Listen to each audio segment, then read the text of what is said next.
आज देशभरात दुसऱ्या टप्प्यात 13 राज्यातील 88 जागांसाठी मतदान पार पडलं। जवळपास 1202 उमेदवारांचं नशीब ईव्हीएम मध्ये बंद झालं।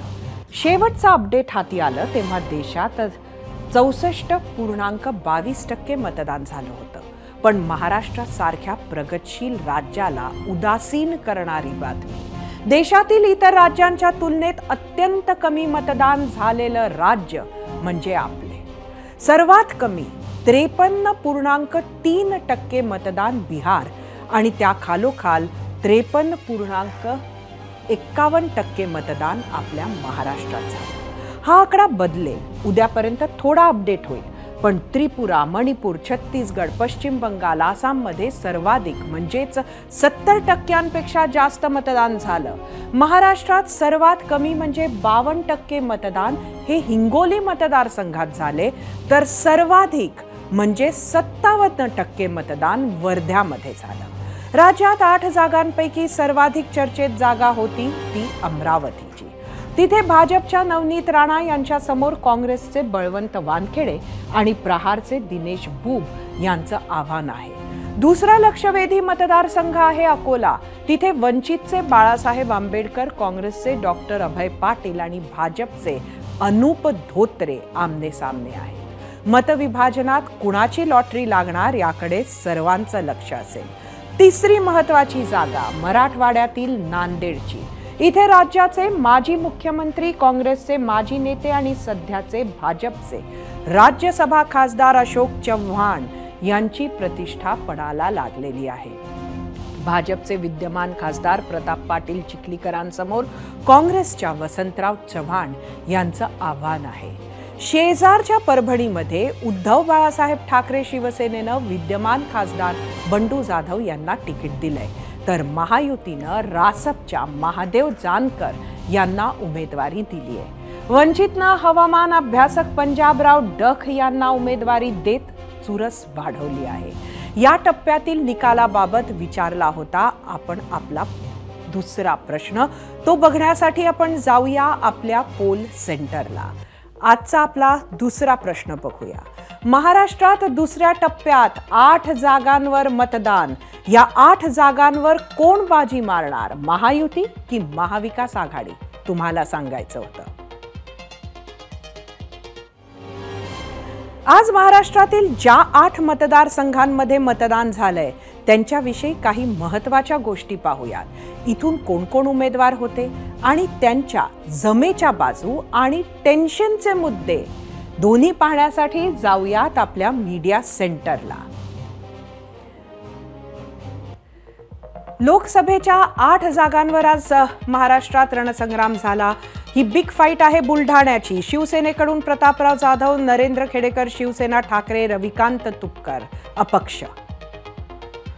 प्रतापराव जाधव यांची जमेची बाजू, निवडणुकीचा मोठा अनुभव, दांडगा जनसंपर्क, महायुतीचे उमेदवार व मोदींचा चेहरा असणे। टेन्शन मात्र आहे अँटी इन्कम्बन्सीचे। गेल्या 3 निवडणुकीत आश्वासनं दिली होती, त्याची पूर्तता झाली नाही। महत्वाचा जालना खामगाव रेल्वेचं आश्वासनही अपूर्ण आहे। वाळू माफियांशी असलेल्या संबंधांवरून बरेच आरोप होत असतात।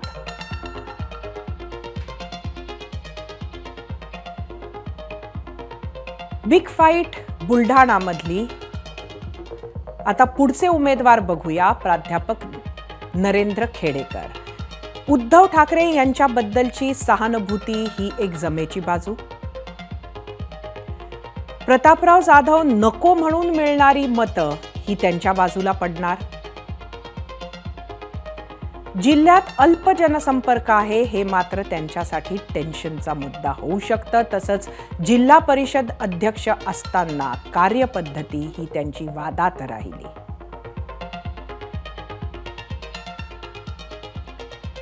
तिसरा उमेदवार इथला रविकांत तुपकर। जमेची बाजू, शेतकऱ्यांसाठी सातत्यानं लढणारा नेता म्हणून इमेज, नवीन चेहरा असल्यानं मतदारांमध्ये एक आकर्षण आहे। आक्रमक शैली सुद्धा आहे। जिल्ह्यासह राज्यभरात मोठा जनसंपर्क ही सुद्धा रविकांत तुपकरांची जमेची बाजू आहे. मात्र कुठल्याही पक्षाचा पाठिंबा नाही, हे एक टेन्शनचा मुद्दा आहे. आता बघूया यवतमाळ वाशिम हा मतदारसंघ. इथं राजश्री पाटील शिवसेनेच्या, त्यांच्या विरुद्ध उबाठाचे संजय देशमुख अशी लढत होती. भावना गवळी हा एक मोठा फॅक्टर इथे आहे. राजश्री पाटील यांची जमेची बाजू म्हणजे नरेंद्र मोदींचा चेहरा. महायुतीचा मोठा प्रभाव या भागात आहे. भावना गवळींऐवजी ऐन वेळी उमेदवारी मिळाली हा त्यांच्यासाठी टेन्शनचा मुद्दा असू शकतो. हिंगोलीच्या राजश्री पाटील यवतमाळमध्ये बाहेरच्या उमेदवार ठरू शकतात, त्यांचं माहेर जरी तिथे असलं तरी. हा सुद्धा एक टेन्शनचा मुद्दा.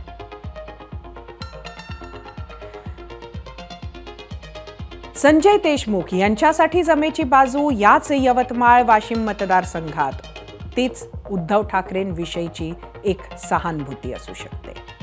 स्थानिक मुद्द्यांचा त्यांचा अभ्यास आहे. जिल्ह्यात त्यांचा चांगला जनसंपर्कही आहे. मात्र पक्षांतराचा मोठा इतिहासही त्यांचा आहे आणि मोठ्या नेत्यांकडून प्रचाराकडे त्यांच्यासाठी मात्र पाठ होती. आता जाऊया हिंगोली लोकसभेकडे. इथं बाबूराव कदम कोहळीकर हे शिवसेनेचे उमेदवार आहे. नागेश पाटील आष्टीकर हे उबाठा सेनेचे उमेदवार आहेत. नागेश आष्टीकर महाविकास आघाडी, उद्धव बाळासाहेब ठाकरे सेनेचे, यांची जमेची बाजू, त्यांच्याकडे आमदारकीचा अनुभव आहे. उद्धव ठाकरेंशी एकनिष्ठ राहिल्याचा त्यांना फायदा होऊ शकतो. जिल्ह्यात त्यांचा चांगला जनसंपर्क आहे. खासदार हेमंत पाटलांची उमेदवारी बदलल्याचा त्यांना फायदा होऊ शकतो. टेन्शनचे मुद्दे मात्र हे आहेत की स्थानिक नसल्यानं विरोधात ह्या बाबीचा प्रचार झाला. मतदारसंघात 6 पैकी 5 आमदार हे महायुतीचे आहेत.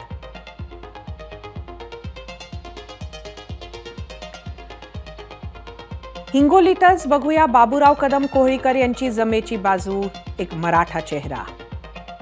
मराठा आरक्षण चळवळीनं चांगला जनसंपर्क झालेला.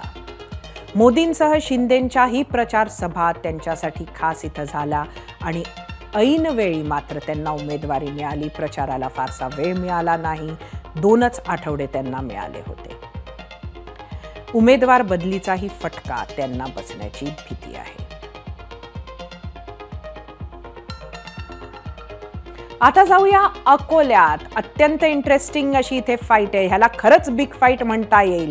प्रकाश आंबेडकर विरुद्ध काँग्रेसचे अभय पाटील विरुद्ध भाजपचे अनुप धोत्रे. आता अनुप धोत्रे यांची उमेदवारी जरा बघूया. जमेची बाजू वडील संजय धोत्रेंना मानणारा एक मोठा मतदार वर्ग आहे. पण त्यांचा चेहरा नवा आहे. उच्च विद्या विभूषित आहेत. ही जमेची बाजू. लोकांमध्ये सहज मिसळणारा एक तरुण चेहरा म्हणून त्यांची ओळख आहे. मात्र टेन्शन वडिलांविरोधातील एक अँटी इन्कम्बन्सी सुद्धा आहे. त्याचा फटका त्यांना बसू शकतो. वडील खासदार असताना न आलेले मोठे उद्योग अकोल्यात, याचाही फटका बसू शकतो. तर स्थानिक कामांमध्ये झालेल्या भ्रष्टाचाराचा आरोपही महत्त्वाचा ठरू शकतो.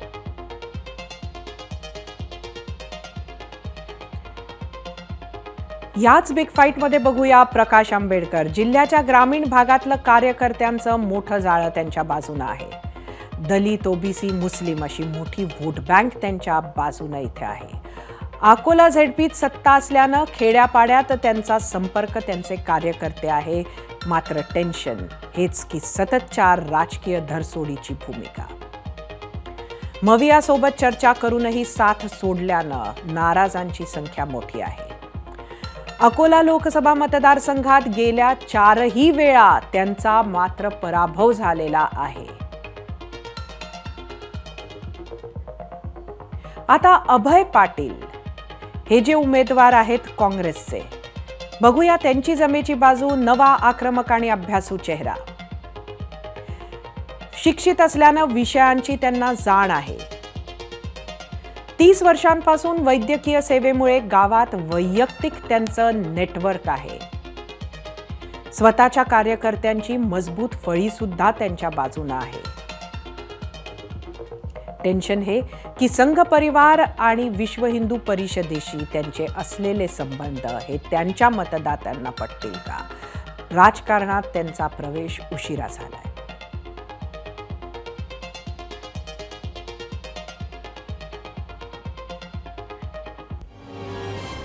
आता एक मोठी बातमी दिल्लीतून, सुप्रीम कोर्टातून.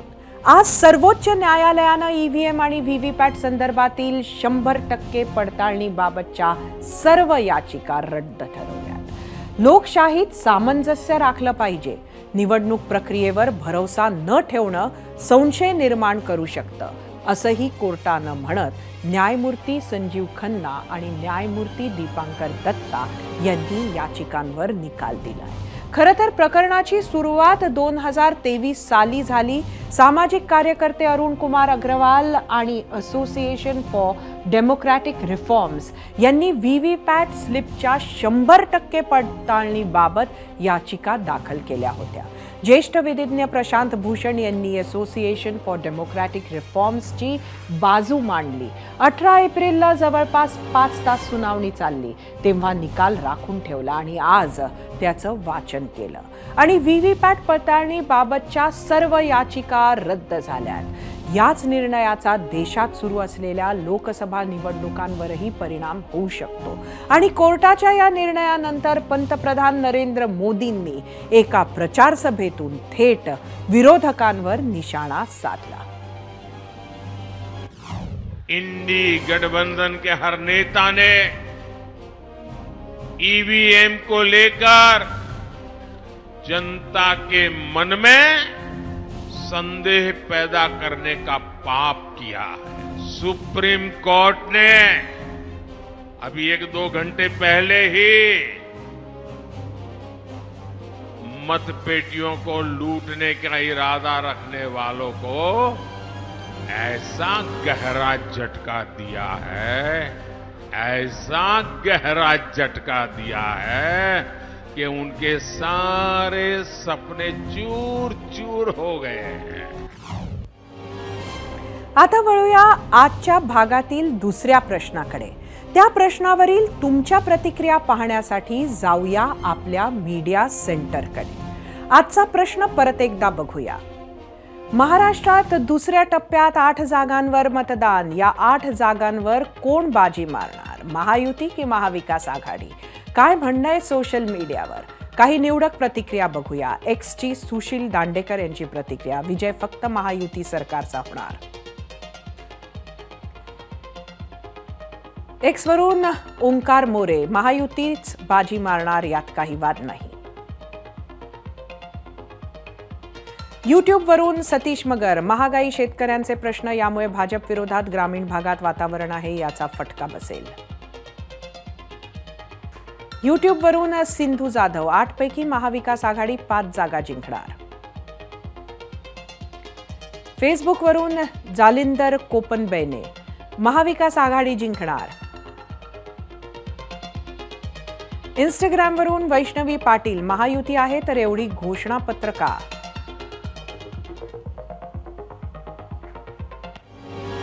याच प्रश्नावर महाराष्ट्राच्या जनतेनं दिलेला कौल पाहण्यासाठी जाऊया आपल्या पोल सेंटरवर. परत एकदा आजचा प्रश्न बघूया. महाराष्ट्रात दुसऱ्या टप्प्यात 8 जागांवर मतदान. या 8 जागांवर कोण बाजी मारणार?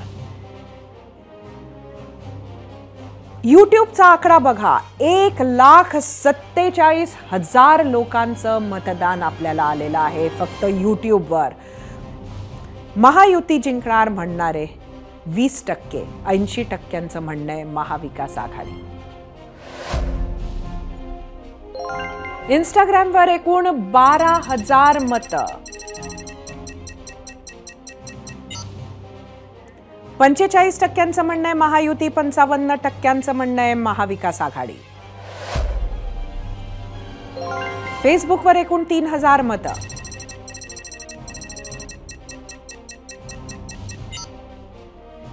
26%चं म्हणणं आहे महायुती, 74%चं महाविकास आघाडी.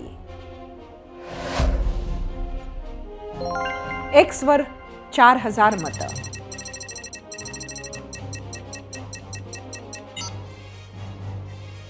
31% म्हणणं आहे महायुती, 69% म्हणणं आहे महाविकास आघाडी. टप्प्याटप्प्यात निवडणुका घेण्याचे फायदे आणि तोटे दोन्ही आहेत. तुमच्या काही चुका झाल्या तर त्या सुधारण्याची संधी मिळते. कोणते मुद्दे चालतात याचा अंदाज घेता येतो. लोकांचा कल बदलताही येतो. का बदलतोय हे समजून घेता येतं. त्यानुसार प्रचारातही बदल करता येतो. देशाच्या वेगवेगळ्या भागातील मुद्द्यांचा विचार करून नियोजन आखता येतं. एका टप्प्याचा फारसा प्रभाव दुसऱ्या टप्प्यावर पडणार नाही याची काळजीही घेता येते.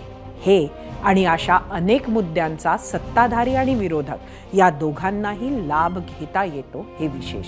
फक्त तो लाभ घेण्यासाठीची यंत्रणा तुमच्याकडे असणं गरजेचं आहे.